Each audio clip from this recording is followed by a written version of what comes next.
Tu brûleras en enfer pour l'éternité. Tout ce qu'on m'a enseigné, je n'en vois aucune preuve réelle. Dieu ne peut pas être dans un homme, il doit y avoir une autre vérité. Excusez-moi, je cherche la vérité, pouvez-vous m'aider? Je connais 2 imams excellents. Allez leur poser vos questions, ils sauront vous répondre.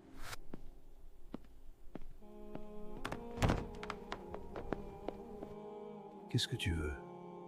Bonjour, je cherche à comprendre l'islam. Puis-je vous poser quelques questions?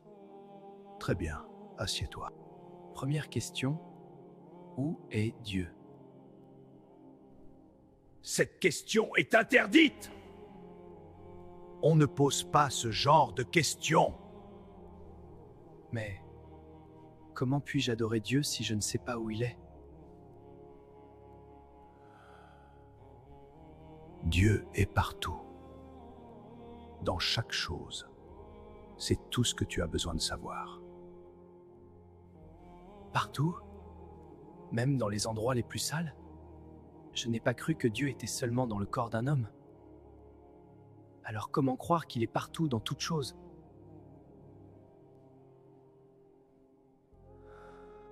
Est-ce que ceux qui adorent Dieu le verront un jour? Non, personne ne verra Dieu.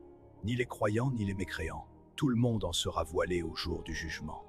Donc les croyants et les mécréants sont traités de la même façon face à Dieu? Quel est l'intérêt d'adorer Dieu toute sa vie si c'est pour finir exactement comme ceux qui ne l'ont jamais adoré? Si je deviens musulman, que je prie toute ma vie, que je fais de mon mieux, mais que je meurs avec un péché dont je n'ai pas demandé pardon, quel sera mon sort?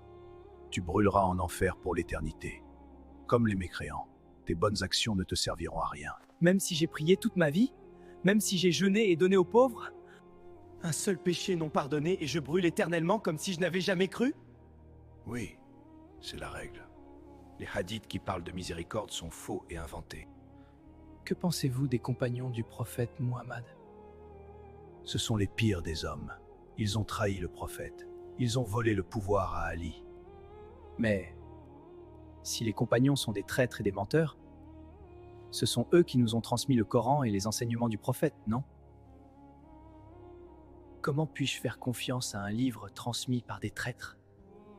Le prophète a-t-il désigné Ali comme son successeur avant de mourir? Oui, absolument. Et les compagnons ont désobéi. Donc le plus grand prophète de l'histoire n'a pas réussi à éduquer ses compagnons? Il a échoué dès le premier jour après sa mort? Vous parlez d'un prophète ou d'un roi qui veut transmettre le pouvoir à sa famille? Je cherche la vérité avec des preuves. Merci quand même.